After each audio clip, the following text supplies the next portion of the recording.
Bienvenue dans cette nouvelle vidéo. On va parler des astuces, des tricks, des techniques de manipulation du cerveau pour faire en sorte de vendre plus dans les restaurants. Et oui, il y a plein de moyens de pouvoir manipuler un petit peu les cerveaux pour pouvoir faire en sorte que le client va dépenser un peu plus. Je t'en parle dans cette vidéo. Je suis Fodil Maïni, serial entrepreneur, investisseur et mentor. Je t'accompagne à créer ton restaurant et à faire en sorte que ce soit un super succès comme ça a pu l'être dès mon premier restaurant qui m'a permis de générer près de 2 millions d'euros de chiffre d'affaires annuel.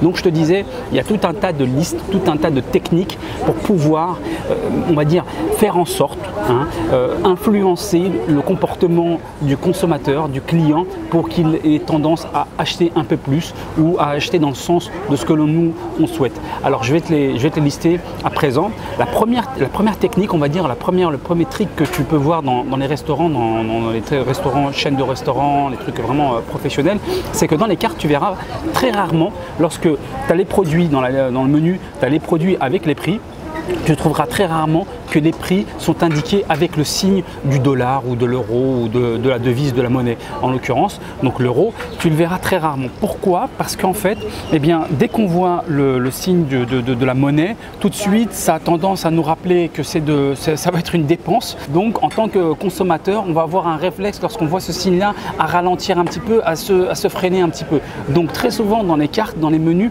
tu verras les montants, mais sans indication du petit signe de la monnaie. Si tu fais attention sur les cartes des grandes chaînes de restaurants ou des restaurants assez professionnels, tu te rendras compte qu'en fait, lorsque tu vois le menu, tu as la liste des produits, des menus, des plats, et juste à côté, tu as le prix. Sauf que le prix n'est pas indiqué avec son signe, le dollar ou l'euro avec le signe de la monnaie. C'est pas indiqué. Pourquoi? Et c'est pas un oubli, c'est pas fait parce que en fait, eh bien, ce signe-là te rappelle tout de suite que ça va être de l'argent que tu vas payer, que tu vas dépenser, et ça va avoir tendance un petit peu à te freiner dans tes dépenses. Ça va te rappeler, n'oublie pas que c'est de l'argent que tu vas payer là. Tu es en train de choisir un plat, il y a un numéro à côté, tu sais que grosso modo c'est ce que tu vas dépenser, mais psychologiquement ça te freine pas trop. Donc ça c'est la première petite technique que l'on voit souvent, c'est de retirer le signe de la monnaie. La deuxième technique aussi qui est très importante, c'est que dans les cartes tu te rendras compte aussi très souvent qu'en haut à droite, très souvent tu as le produit qui est le plus cher. Pourquoi? Parce que en fait, eh bien, lorsque l'on regarde un menu, on s'est rendu compte, les études ont démontré qu'on regarde d'abord ce qui est en haut à droite. Du coup, ils mettent systématiquement en haut à droite le produit le plus cher. Du coup, tu auras tendance, parce qu'on sait que tu sais ce que le premier produit que tu vas voir, premièrement, et deuxièmement aussi, même si tu ne le prends pas ce menu, ce produit-là, ça va avoir tendance en fait à faire un effet émotionnel du coup, que lorsque tu vas regarder les autres, tu te dis ah bah finalement c'est pas cher par rapport à ce que j'ai vu juste avant. Donc tu vois, parce que tu es passé sur le prix élevé et hop, tu descends sur le prix moins cher. Donc dans les deux cas, le restaurateur est gagnant. Soit tu achètes le produit le plus cher, soit tu ne l'achètes pas, mais tu vas dire ah bah c'est pas cher les autres. Et donc tu vas partir sur ces autres produits. Donc ça, c'est quelque chose qui est vraiment aussi très pratiqué, et les études ont démontré qu'en utilisant cette technique-là, on augmente les ventes de 27%. 27% du chiffre d'affaires est augmenté lorsque tu utilises le fait de mettre le produit le plus cher en haut à droite. Troisième technique pour pouvoir faire augmenter ton chiffre d'affaires, qu'utilisent souvent les grands restaurateurs, c'est par exemple d'avoir les noms des produits, sont très souvent très ronflants, plein de couleurs, plein d'adjectifs. Et bien tout ça, c'est pas fait comme ça, c'est pas involontaire. Ça clairement, ça augmente son chiffre d'affaires en utilisant des noms beaucoup plus longs, avec plein d'adjectifs, plein de couleurs, comme le fondant de chocolat sur un lit de framboise ou un coulis de framboise ou autre. Et bien tout de suite, ce fait d'ajouter des couleurs, des noms, et bien donne envie encore plus d'acheter ce produit-là, et même on est davantage prêt à l'acheter plus cher que le même produit avec un nom basique. C'est le principe du packaging finalement. On te donne deux produits, c'est les mêmes, on te met un packaging beaucoup plus sexy, et bien tu vas avoir plus tendance à acheter celui qui est mieux packagé. Là c'est la même chose. Le nom que tu donnes dans ta carte de menu, c'est un peu le package de ton plat. Donc c'est très important de bien le choisir, donc avec des adjectifs, avec des couleurs, voilà, bien l'enrober avec beaucoup d'emphase, fait que ça va augmenter ton chiffre d'affaires. D'ailleurs, il y a même par exemple une petite technique là, comme ça au passage, par exemple la tarte aux pommes de grand-mère, voilà, ça te rappelle un petit peu ton imaginaire, ce côté un petit peu à l'ancienne, tout frais, qui sort du fourneau, des souvenirs. Et donc pareil, ça va faire en sorte, ça va vendre davantage que si tu l'appelais le apple pie ou tarte aux pommes classique, ainsi de suite. Donc tu vois à peu près le concept par rapport au nom, c'est très important en fait les noms. Quatrième technique, c'est ton menu quand tu le présentes. Souvent même, alors si c'est la restauration rapide et que tu utilises un menu board, c'est très important que ce soit bien rangé, que ce soit simple, clair et efficace. Pourquoi? Lorsque tu as comme ça, par exemple des menus board ou même des menus à la carte où c'est un petit peu fouillis, tu en as un peu partout, ça rend le choix du consommateur beaucoup plus stressant parce qu'il ne sait pas quoi choisir, il a le sentiment qu'il va faire une erreur, il a le sentiment qu'il ne va pas prendre la bonne décision et donc du coup il ne va pas faire le bon choix et pour lui, même si ça peut être un bon plat qu'il va choisir, mais il va avoir ce sentiment là et aussi peut-être même pour toi en tant que restaurateur, c'est pas forcément le produit que tu voudrais plus mettre en avant.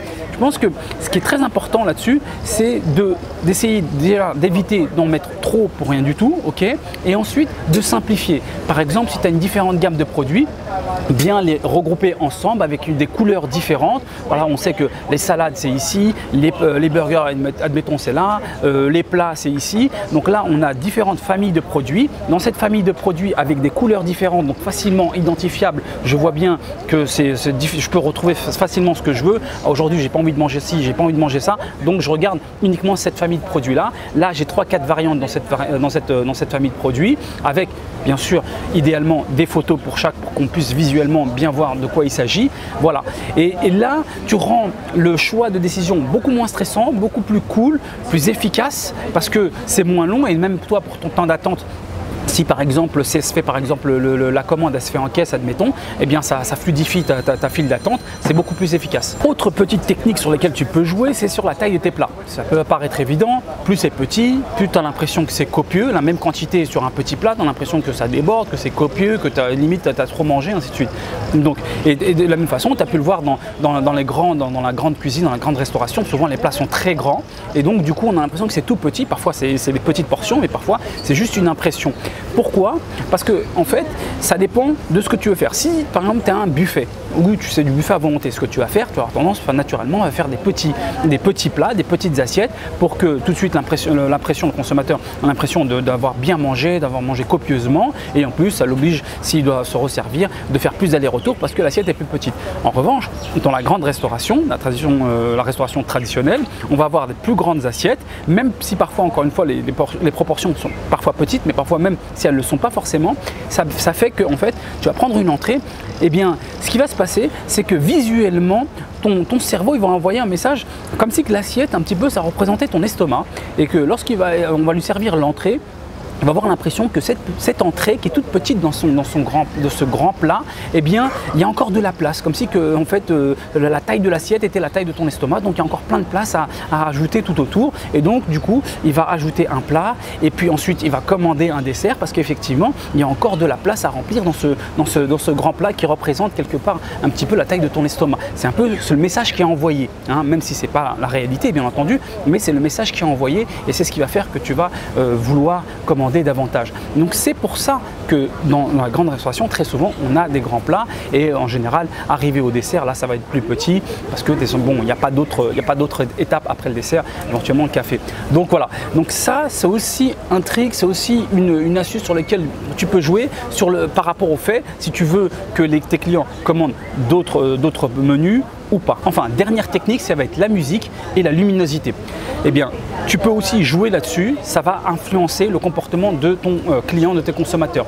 C'est-à-dire une musique qui va être un peu plus rythmée avec une luminosité un peu plus forte, un peu plus, on va dire, claire, un peu plus agressive, va faire en sorte que le client va manger de manière un peu plus, on va dire, ça va être un peu plus dynamique, un peu plus rapide et ça te permet, toi, si tu as par exemple, admettons, tu as une petite salle ou admettons, c'est le rush du midi et que tu as un gros trafic et que voilà, il faut que ça tourne vite, il faut que tu fasses plusieurs services, tu vas avoir tendance à aller plutôt dans cette option-là avec une lumière un peu plus forte et une musique un peu plus rythmée. Attention, on n'est pas en train de parler de tectonique et que ça doit être assourdissant et qu'on n'arrive plus à s'entendre et là ça devient complètement désagréable. Non, on dit simplement que la musique elle est un peu plus rythmique avec une lumière un peu plus forte. En revanche, si c'est le soir, si c'est en mode dining et que là, on est plus en mode on prend notre temps, on essaie de faire en sorte que notre client reste le plus longtemps possible pour pouvoir consommer le plus possible, des desserts, des boissons, ainsi de suite, et bien là, ça va être l'inverse naturellement. On va mettre une musique beaucoup plus cool, beaucoup plus détente, ok, et une lumière beaucoup plus sombre, beaucoup plus tamisée, va faire en sorte que le client se sente plus à l'aise et ait envie de rester encore plus longtemps, donc de commander davantage, ce qui est l'objectif. Voilà, j'espère que tu as apprécié cette vidéo. J'essaie de te donner quelques techniques comme ça que tu peux utiliser pour pouvoir faire en sorte que tu vendes davantage en utilisant un petit peu les habitudes des consommateurs. Si tu veux en savoir plus, inscris-toi à ma newsletter. Je donne encore plus de vidéos, plus de conseils, plus d'astuces, ok, où je rentre un peu plus dans le détail. Tu vas recevoir 1 heure de formation gratuite par email. Tu as juste à indiquer ton adresse email et tu reçois l'heure de formation gratuite par email. Et donc, je te dis d'ici là, à bientôt. Bisous à tous.